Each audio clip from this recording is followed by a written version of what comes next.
देखिए इस क्लास में हम मेनली क्या सीख रहे होंगे। देखो फ्लोटेशन में हम कहीं आर्किमिडीज प्रिंसिपल की तरफ नहीं जा रहे हैं। अभी हम केवल एक चीज सीख रहे होंगे कि variation of pressure with depth in liquids kept इन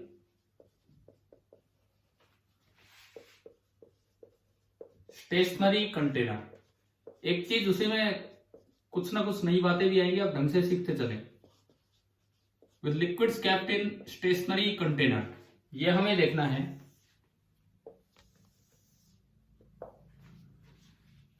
देखो हम डेप्थ के साथ प्रेशर वेरिएशन देख रहे होंगे, लेकिन ऐसे कंटेनर में लिक्विड लिया है कि जो कंटेनर रेस्ट पे है। सपोज ये मैंने एक क्यूबिकल कंटेनर लिया एज लेंथ एल का। ये जो मैं नीचे लिखता हूं, this is a cubical container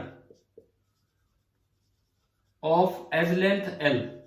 हम वो एक एक चीज डेराइव नहीं करेंगे, वो आप खुद कर चुके हैं 9th में पहले ही। कुछ रिवीजन विद न्यू विजन वो हम ले रहे हैं। तो देखिए इसका बेस भी स्क्वायर है, इसका साइड वाला ये वॉल भी स्क्वायर है, ये भी स्क्वायर है, और ये ओपन है। ऊपर से ये ओपन है, तो ऊपर से अगर प्रेशर होगा तो एटमॉस्फेरिक प्रेशर ही होगा। और अगर कुछ नहीं दे रखा है, तो एटमॉस्फेरिक प्रेशर भी हम कंसीडर नहीं करेंगे, वो जीरो मान लेंगे। अब इसके अंदर आपने कोई लिक्विड भर दिया। सपोज यहां कोई भी लिक्विड भरा हुआ है, इसके अंदर कोई लिक्विड भर दिया, एंड इस लिक्विड की मान लो रिलेटिव डेंसिटी, इस लिक्विड की रिलेटिव डेंसिटी है डी। ये हमें दिया गया है कि इस लिक्विड की रिलेटिव डेंसिटी है डी, ये हमको दिया गया है। और अब हमें देखना है कि प्रेशर कैसे भी डेप्थ चेंज होगा, प्रेशर की वजह से कहां किस साइड कितना फोर्स लगेगा, इन चीजों पे हम ध्यान दे रहे हैं। तो पहली बात आप ये बताओ, अगर लिक्विड की रिलेटिव डेंसिटी डी है तो लिक्विड की एक्चुअल डेंसिटी है कितनी, कैसे निकालें? अगर रिलेटिव डेंसिटी डी है, रिलेटिव डेंसिटी का मतलब होता है density of liquid upon density of water at 4 degree Celsius, and this is D. और density of water at 4 degree Celsius कितनी होती है? 1 ग्राम पर सेंटीमीटर क्यूब या फिर 1000 किलोग्राम पर मीटर क्यूब। तो अगर कहीं रिलेटिव डेंसिटी हो तो यूनिटलेस होती है, और इस फॉर्मूले से फिर उस लिक्विड की डेंसिटी निकल जाएगी। अभी देखें इधर एक और चीज, अब इसमें चलते हैं। ऊपर जो प्रेशर है दैट इज एटमॉस्फेरिक प्रेशर, और मैंने थोड़ी देर के लिए अगर क्वेश्चन में नहीं दिया तो उसे इग्नोर कर दिया, एटमॉस्फेरिक प्रेशर इग्नोर कर दिया हमने। अब आप ये बताओ, अगर मैं एक्स लेंथ नीचे आऊं, एक्स लेंथ नीचे आया, तो ड्यू टू ग्रेविटी प्रेशर बढ़ेगा या प्रेशर कम होगा? अगर मैं एक्स लेंथ नीचे आया तो ड्यू टू ग्रेविटी प्रेशर बढ़ेगा या कम होगा?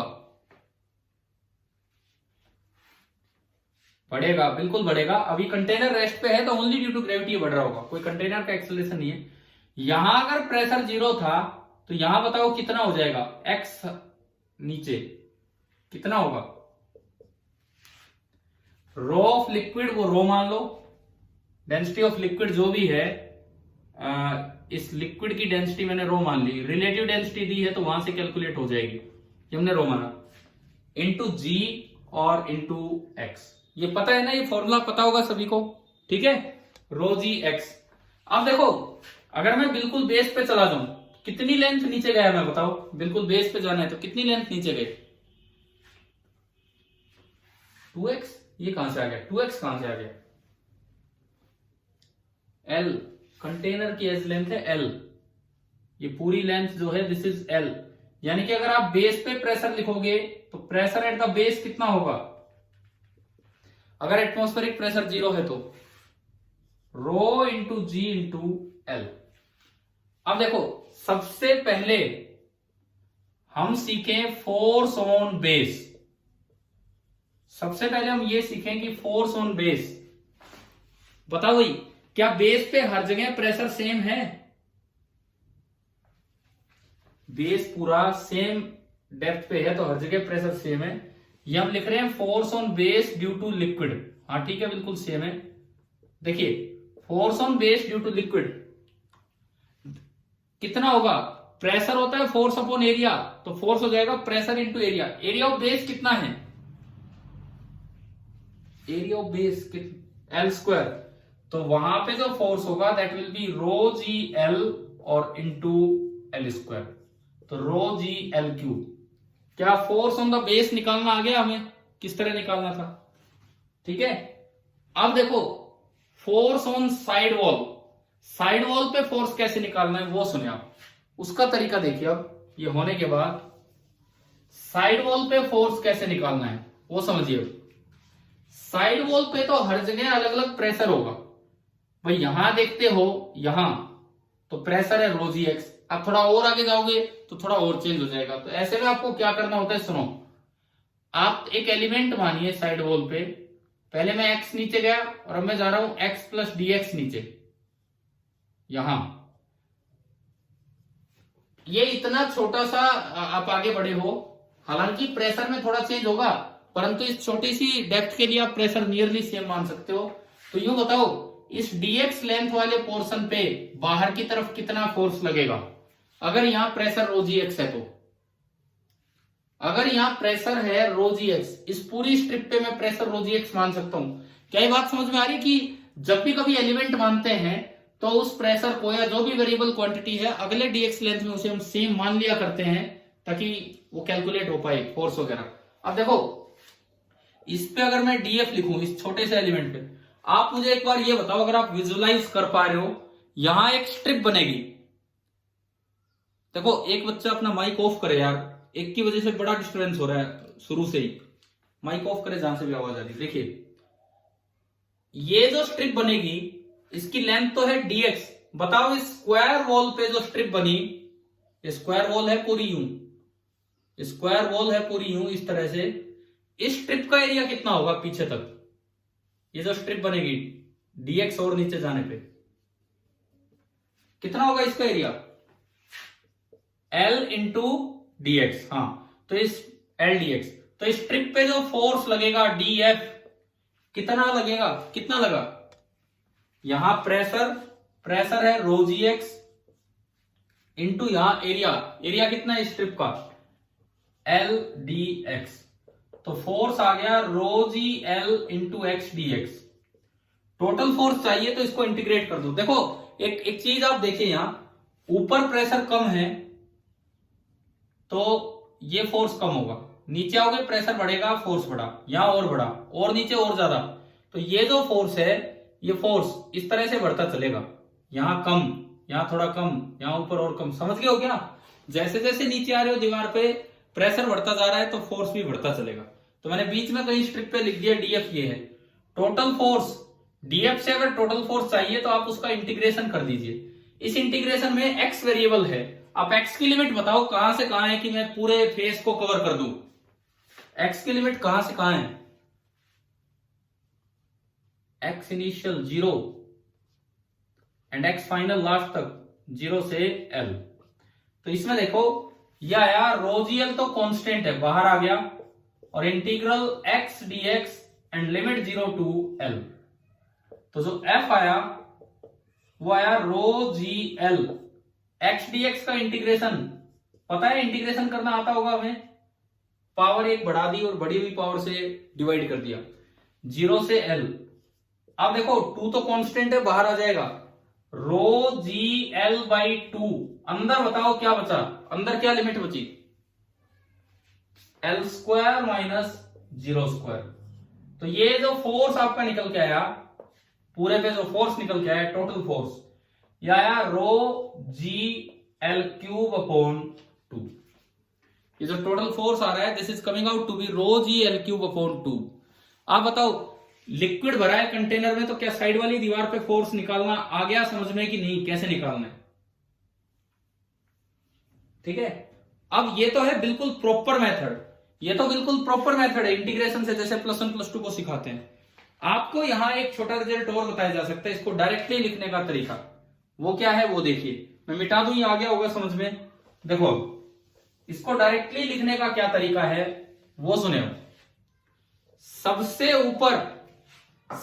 ऊपर प्रेशर है 0, पी इनिशियल 0। बिल्कुल नीचे प्रेशर कितना है, पी फाइनल। पी फाइनल कितना है नीचे, रो जी एल। किसी भी एक्स लेंथ पे जो प्रेशर था rho into G into X था, तो ये ऐसा एक्सप्रेशन बना जहां by chance pressure directly proportional है एक्स के, क्योंकि रो जी कॉन्स्टेंट है, वाई बराबर एम एक्स टाइप इक्वेशन बन गई है। आ रहा है समझ में कि P final is directly proportional to L.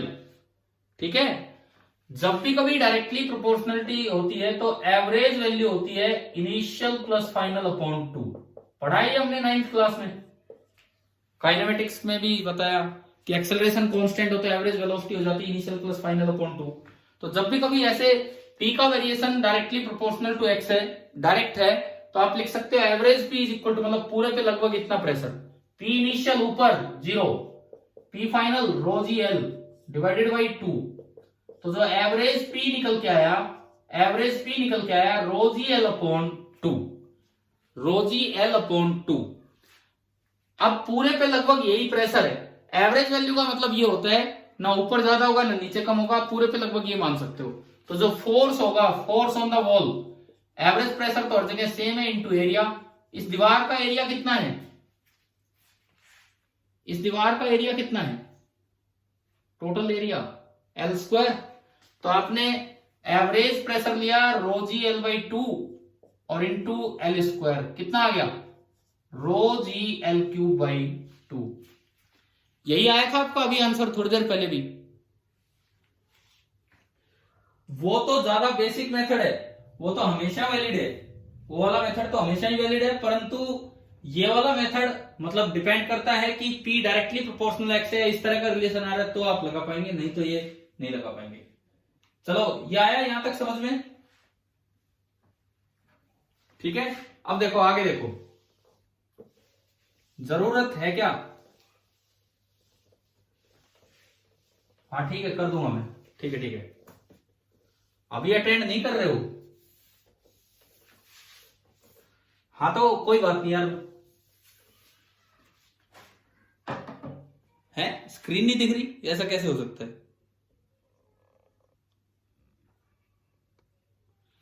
अरे आज भाई सुनो, ब्रॉडबैंड नेट कनेक्टिविटी में थोड़ी दिक्कत है, ब्रॉडबैंड कनेक्शन से मैं नहीं कर रहा हूं अभी काम, ये मोबाइल नेटवर्क से ही कर रहा हूं। कोई बात नहीं, मैं ये अपलोड कर दूंगा, या फिर अभी बताओ मुझे क्लियर आ रहा है कि नहीं आ रहा है, ये बताओ एक मिनट, देख पा रहे हो कि नहीं। तो देखो फिर, नहीं तो मैं वीडियो अपलोड कर दूंगा, इसके बाद ही कर दूंगा, पहले इधर ध्यान दीजिए, ढंग से देखिए। सपोज एक कोई कंटेनर है, आज की क्लास में हम केवल एक चीज देख रहे हैं, रेस्ट पे कंटेनर है। फ्लोटेशन की जो क्लासेस लेंगे एक एक दो दो टॉपिक करके कवर करेंगे, बाकी आप रिवीजन करते रहे। रेस्ट पे ही कंटेनर है, ऊपर से ओपन है और लिक्विड अलग अलग भरे हुए हैं। मान लो इसके अंदर 2 लिक्विड भरे हों, सपोज इसके अंदर 2 लिक्विड भरे हैं, ऊपर तो हल्का लिक्विड है डेंसिटी कम वाला, और नीचे ज्यादा डेंसिटी का लिक्विड है, मैं ग्रीन कलर से दिखा रहा हूं। सपोज इसकी डेंसिटी है रो 1 एंड ये जो लिक्विड है इसकी डेंसिटी है रो 2। इस तरह से हमने 2 लिक्विड ले लिए, हाइट भी अलग अलग, H1 हाइट तक ये और H2 हाइट तक ये, इस तरह से। और ये जो फेस है, ये जो साइड में जो फेस है कंटेनर का, इसकी लेंथ मान लीजिए L है। मैं नहीं कह रहा कि ये क्यूबिकल कंटेनर है, इस तरह का ये कंटेनर है कि इससे ऊपर तो ये ब्लू वाला लिक्विड है और इससे नीचे ये ग्रीन वाला लिक्विड है, and this is the base of the container. ये इस तरह का अरेंजमेंट है। अब आपसे पूछा जाए कि कहां कितना प्रेशर होगा, कहां कैसे फोर्स निकालें, तो वो देखो आप दो अगर चीजें आपने भर दी हैं। देखिए सबसे ऊपर प्रेशर कितना 0। यहां प्रेशर बताओ कि अगर मैं यहां से किसी एक्स साइड पे आऊं, यहां से किसी एक्स साइड पे आऊं तो यहां प्रेशर कितना होगा बताइए, इस स्ट्रिप पे कितना होगा बोलो। यहां प्रेशर ρ1 जी एक्स। अगर मैं यहां आ गया बिल्कुल बीच वाली लेयर पे, तो यहां प्रेशर कितना है, मैं ओनली प्रेशर लिखवा रहा हूं, फोर्स नहीं अभी। कितना होगा ρ2 नहीं सॉरी, ऊपर लिक्विड ρ1 ही है, ρ1 इंटू जी इंटू H1। आ रहा है ना समझ में कैसे लिख रहे हैं हम? ये इसे बोलते हैं इक्वेशन ऑफ हाइड्रोस्टेटिक्स। ये जो ऐसे हम प्रेशर लिखते हैं, this is known as the equation of hydrostatics. अच्छा इसके बाद देखो, अगर इसके बाद में चलूं यहां से y डेप्थ नीचे प्रेशर कितना होगा, यहां से y डेप्थ नीचे मतलब इस स्ट्रिप पे प्रेशर कितना होगा बताओ। गलत, क्या यहां 0 है, क्या यहां 0 है क्या? ρ1 G H1 plus ρ2 G y, this is container at rest. अभी कोई आज वाली क्लास में कोई एक्सेलरेशन वाला टॉपिक हम नहीं लेके चल रहे। अब आप बताओ बिल्कुल बेस पे अगर पूछा जाए तो कितना है प्रेशर, ρ1 जी H1 प्लस ρ2 जी H2। चलो हर जगह आपको प्रेशर लिखना आ गया। अब बताओ अगर ऊपर वाले वॉल के पार्ट पे फोर्स पूछा जाए तो कैसे करें? आप इंटीग्रेशन से बताओ मुझे पूरा। अगर केवल ऊपर वाले पे देखा जाए तो आपने क्या किया, आप थोड़ा dx नीचे आए, एक एलिमेंट माना, थोड़ा dx नीचे आए, एक एलिमेंट माना। इस एलिमेंट पे जो फोर्स लगेगा df, ऊपर df1, इस एलिमेंट का एरिया कितना है, इस एलिमेंट का एरिया, इस एलिमेंट का एरिया कितना है LDX। और यहां प्रेशर कितना है इस स्ट्रिप पे, ये रहा, यही तो है यहां का प्रेशर x। ρ1 जी x फोर्स हो जाएगा इंटू इसका एरिया है LDX। तो फोर्स आ गया ρ1 जी x ना, ρ1 जी L तो एक कांस्टेंट है और x dx अलग रह गया। तो आप अगर टोटल फोर्स निकालें तो ρ1 जी L तो बाहर आ जाएगा और x dx का इंटीग्रेशन होगा x²/2। और x की लिमिट कहां से कहां लगेगी, इससे लेके यहां तक, तो x की लिमिट कितनी बताओ, 0 से h1। x की लिमिट लगेगी 0 से h1। तो जब इसको सोल्व करेंगे तो ये आ गया ρ1 जी L/2 और ऊपर बचेगा h1²। आप बताएं क्या ऊपर वाले स्ट्रिप पे फोर्स निकालना आ गया है कि नहीं? ठीक है, देखो ये हमारा ये मीटिंग का वो संदेश आ चुका है कि आप अपने अंतिम चरण में चल रहे हैं इस मीटिंग में। तो ऊपर का हम देख चुके हैं, हम नीचे वाला और देख लीजिए क्या होगा अभी इसी के बाद, जस्ट इसके बाद ही। ठीक है, जल्दी भेज दूंगा, आपके टेस्ट से पहले भेज दूंगा।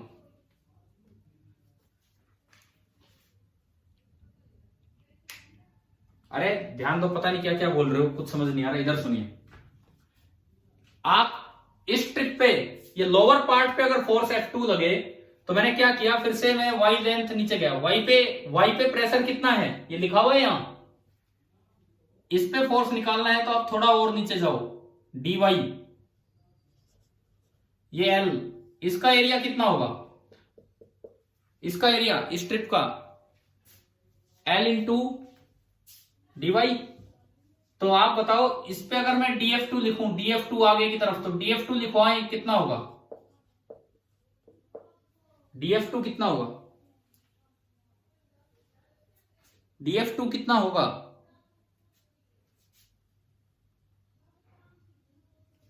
देखो इधर देखो यार, कोई बोलता ही नहीं है। df2 होगा यहां का प्रेशर इंटू यहां का एरिया। यहां का प्रेशर कितना है आपने अभी थोड़ी देर पहले बताया इस स्ट्रिप पे जो प्रेशर है that is ρ1gH1 plus ρ2gy into strip का एरिया, स्ट्रिप का एरिया है L इंटू dy। तो अगर टोटल फोर्स लोअर वाले पार्ट पे चाहिए तो आपको इसका इंटीग्रेशन करना पड़ेगा अलग अलग। ρ1gH1L dy plus ρ2gLy dy और इसका इंटीग्रेशन, इस पे लिमिट बताओ भाई, y की लिमिट कहां से कहां है, y की लिमिट कहां से कहां है, y इनिशियल 0 है, यहां से y स्टार्ट होता है और y फाइनल कितना है आपका h2। तो आपने लिमिट लगाई 0 to h2 and 0 to h2। चलिए अभी इंटीग्रेशन सोल्व करवा दो, आखिरी काम कर रहे हैं इस क्लास का, ये इंटीग्रेशन सोल्व करवा दीजिए। F1 तो ऊपर हो ही गया था, देखो ρ1gH1 और L पूरा कांस्टेंट है, बाहर आ गया।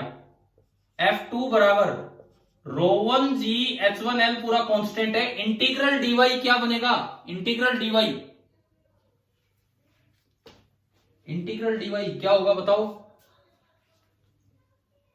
y, और y की लिमिट 0 से h2, तो लिमिट पुट करेंगे तो ओनली h2 आ जाएगा, ओनली h2 आ जाएगा।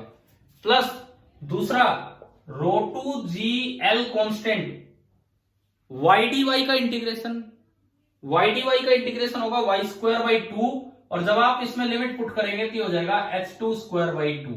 तो ये तो लोअर पार्ट पे फोर्स निकालना और ये अपर पार्ट पे फोर्स निकालना। तो कोई बात नहीं, अभी 1.5 घंटे बाद आपका टेस्ट है 7 बजे, तब तक ये चीजें रिवाइज कर लो।